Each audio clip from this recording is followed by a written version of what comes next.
अस्सलाम वालेकुम dear student, आज हम लोगों ने नेक्स्ट चैप्टर स्टार्ट करना है, चैप्टर 3, जो कि इंजाइम से मुतल्लिक है। फर्स्ट ईयर का ये चैप्टर 3 इंजाइम से मुतल्लिक। Enzymes are biologically active protein है। जो बायोलॉजिकली एक्टिव प्रोटीन है उन्हें हम लोग क्या नाम देते थे? ये हमारे पास क्या इंजाइम्स हैं, और ये बायोलॉजिकल कैटालिट्स हैं। कैटालिट्स किन्हें कहते हैं? हमारे पास जो अम्ल अंगेज होते हैं, जो बायोकेमिकल रिएक्शन की स्पीड को तेज़ कर देते हैं, उन्हें बायोकैटालिस्ट कहा जाता है। This speed of the biochemical reaction without किसके बगैर? उसमें कंज्यूम हुए बगैर, उसमें खर्च हुए बगैर उस बायोकेमिकल रिएक्शन की रफ्तार को वो तेज़ कर देते हैं। तो हम लोग कह देते हैं हमारे पास क्या है, एक तरह के वो क्या है, बायोकैटालिस्ट हैं। ऐसी प्रोटीन के बने हुए मॉलिक्यूल्स को आप लोग क्या बोल देते हैं? एंजाइम। और प्रोटीन भी किस किस्म की? Globular protein. एंजाइम्स की इंपॉर्टेंस क्या है? स्पीड अप करते हैं बायोकेमिकल रिएक्शन की, और स्पेसिफिक रिएक्शन के लिए एंजाइम स्पेसिफिक होते हैं, जैसा कि सुक्रेज एंजाइम जो है वो सुक्रोज के लिए उसके ऊपर काम करता है। लाइफ इम्पॉसिबल हो जाएगी एंजाइम अगर बॉडी में नहीं होंगे। तो स्ट्रक्चर ऑफ जो एंड कंपोजिशन क्या है? एक एंजाइम जो कंपोज्ड होता है वो 100 ऑफ अमीनो एसिड से बना होता है। अमीनो एसिड्स की एक लंबी चेन जाके इसको बनाती है। हम कह देते हैं हमारे पास वो क्या है, एक तरह का पॉलीमर ऑफ अमीनो एसिड्स हैं। कौन? Enzymes. Enzyme 3 dimensional globular protein है। याद रखिएगा, प्रोटीन दो तरह की होती हैं, एक होती है फाइब्रस प्रोटीन, दूसरी होती है ग्लोबुलर प्रोटीन। तो एंजाइम 3 डायमेंशनल ग्लोबुलर प्रोटीन है। एंजाइम के साथ दो वर्ड सुफिक्स, एक होता है प्रीफिक्स, एक होता है सुफिक्स। प्रीफिक्स होता है वो पहले लगता है, और सुफिक्स होता है वो लास्ट में लगाया जाता है। दो वर्ड का इस्तेमाल करते हैं जब भी एंजाइम का वर्ड होगा, उसमें होगा एस और इन। जैसा कि एग्जांपल में सुक्रेस, डाइएज, सेलुलेज। अब इनमें कौन है? पेप्सिन और ट्रिप्सिन। ये सारे क्या हैं, उनके नाम के साथ इस्तेमाल करते हैं।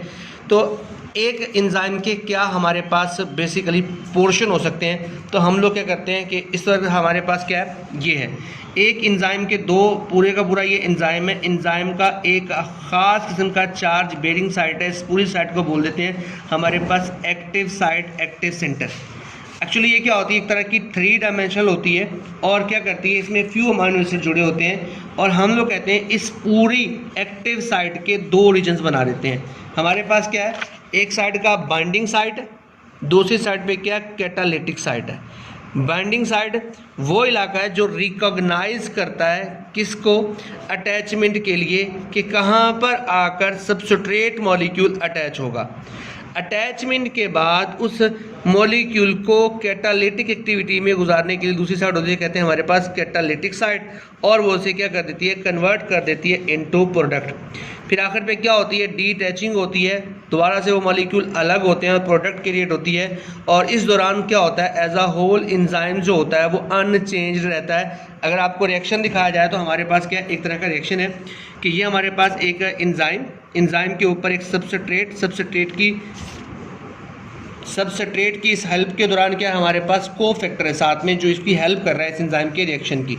तो हम कह देते हैं ये हमारे पास एंजाइम असिस्टेंट है, कोफैक्टर्स। इसके बारे में डिस्कस करेंगे।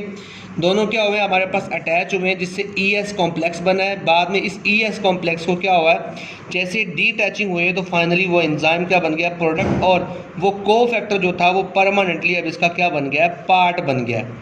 ठीक है जी। तो हम लोग कह सकते हैं ये हमारे पास नॉर्मल एंजाइम के काम करने का मैकेनिज्म है। अब हम लोगों ने बार बार बात की है, एक कोफैक्टर क्या होता है, मैंने बताया था कि ये एक तरह का एंजाइम का असिस्टेंट होता है, जो एंजाइम की असिस्टेंसी करता है, जिसमें वो काम करने में उसको मदद देता है। तो आइए देखते हैं एक कोफैक्टर क्या चीज़ होती है। Some enzyme contain non protein part, यानी कुछ एंजाइम को चाहिए होता है नॉन प्रोटीन पार्ट अपनी मुकम्मल फंक्शनिंग के लिए, प्रॉपर फंक्शनिंग के लिए। ऐसे तमाम एंजाइम को एंजाइम नहीं कहते बल्कि क्या कह देते हैं, कोफैक्टर या एंजाइम असिस्टेंट्स। हमारे पास क्या होता है, ये एक तरह का क्या होता है, ब्रिज के तौर पर काम करता है एंजाइम और सबस्ट्रेट में, जैसा मैंने पीछे डायग्राम में दिखाया था। ये ब्रिज के तौर पर काम करता है between the enzyme and substrate. It is directly involve in the chemical reaction of catalysis and may be permanent part of the enzyme. Some cofactor provide energy which is necessary to start a chemical reaction, जो chemical reaction को start करने के लिए required होती है। अब एक type of cofactors कौन से, उसमें सबसे पहले एक्टिवेटर्स, जो किसी भी डिटैचेबल इनऑर्गेनिक कंपाउंड्स होते हैं या मेटल आयंस होते हैं, जिसमें मैग्नीशियम, आयरन, कॉपर, जिंक, ये सब शामिल हैं और ये नॉर्मली लूजली अटैच होते हैं और सेपरेट हो सकते हैं ईजीली। तो हम कह देते हैं ये एक तरह के क्या होते हैं, एक्टिवेटर होते हैं, किसी भी केमिकल रिएक्शन को स्टार्ट करने के अमल को तेज़ करते हैं या किसी भी प्रोसेस को स्टार्ट करते हैं। दूसरे हमारे पास क्या होता है जो हम लोग इसमें बोलते हैं वो हमारे पास कोएंजाइम्स हैं। अगर यही कोफैक्टर किसी एंजाइम के साथ, यही नॉन प्रोटीनियस पार्ट अगर क्या करे, लूजली अटैच हो जाता है किसी दूसरे एंजाइम के साथ, तो हम कह देते हैं कि ये हमारे पास क्या है, एक तरह का कोएंजाइम है। कोएंजाइम हमारे पास कौन कौन सी हैं, जिसमें विटामिन सी, ए और निकोटीन एमाइड डाइन्यूक्लियोटाइड, ये हमारे पास NAD है।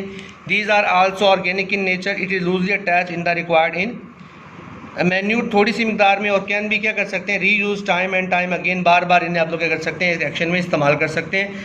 जैसा कि फोटोसिंथेसिस का रिएक्शन आप लोगों ने पढ़ा था या आप लोगों ने रेस्पिरेशन डिस्कस किए थे, वहाँ था NAD को बार बार लोग यूटिलाइज करते थे। तो एक तरह का क्या होता है, कोएंजाइम होता है। तीसरा हमारे पास ग्रुप कौन सा, तीसरी टाइप होती है प्रोस्टैटिक ग्रुप।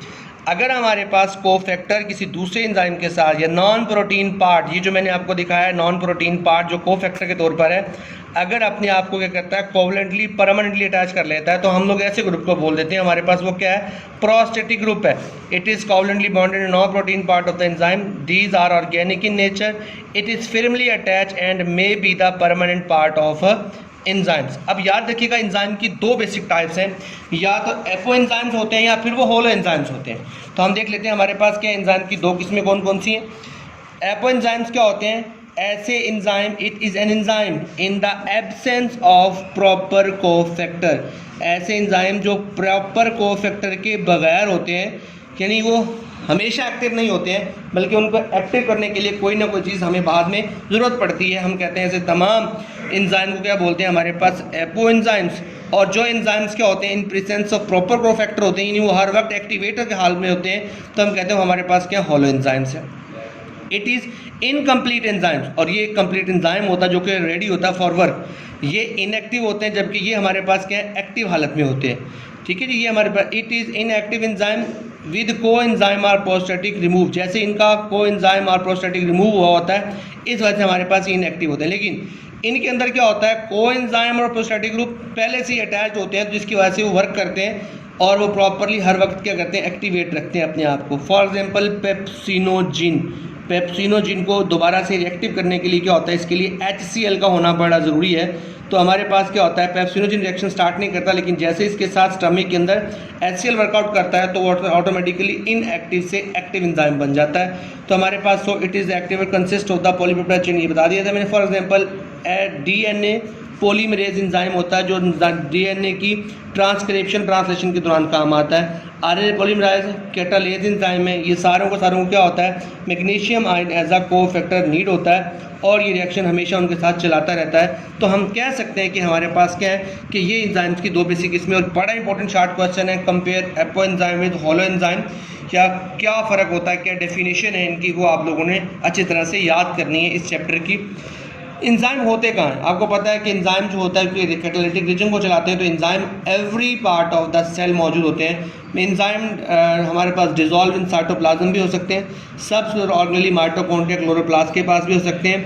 सेल हमेशा हर जगह पर हो सकते हैं जहाँ जहाँ कोई भी हमारे पास मेटाबॉलिक फंक्शन हो रहा है। ठीक है जी, एंजाइम्स आर फोटोसिंथेसिस क्लोरोप्लास्ट के अंदर, माइटोकॉन्ड्रिया के अंदर रेस्पिरेशन करने वाले एंजाइम्स होते हैं, राइबोसोम्स के अंदर प्रोटीन सिंथेसिस वाले एंजाइम्स होते हैं। तो ये एज अ होल आपके पास के एंजाइम्स का बेसिक इंट्रोडक्शन है। एंजाइम्स की टाइप्स हैं, एंजाइम किस तरह से वर्कआउट करता है, एंजाइम के अंदर एक्टिव साइट क्या होती है, चार्ज बेरिंग साइट क्या होती है, एंजाइम्स की बाइंडिंग साइट और कैटालिटिक साइट में क्या डिफरेंस है, कितनी टाइप के कोफैक्टर्स और कोएंजाइम्स हैं हमारे पास, एक्टिवेटर हैं, कोएंजाइम्स हैं। ये सारे डिस्कशन करने के बाद आपको ये बात समझ आ गई है कि बेसिकली एंजाइम है क्या। एंजाइम एक प्रोटीन है जो किसी बायोकेमिकल रिएक्शन को स्पीड अप करती है। तो उसकी एक एक्टिव साइट होती है जहाँ पर सबस्ट्रेट मॉलिक्यूल अपने आप को अटैच करते हैं, उसकी बाइंडिंग साइट पर, फिर वहाँ पर कैटालिटिक साइट उसमें कैटालिटिक एक्टिविटी करती है और उसके बाद क्या होता है, वो रिएक्शन कंप्लीट हो जाता है।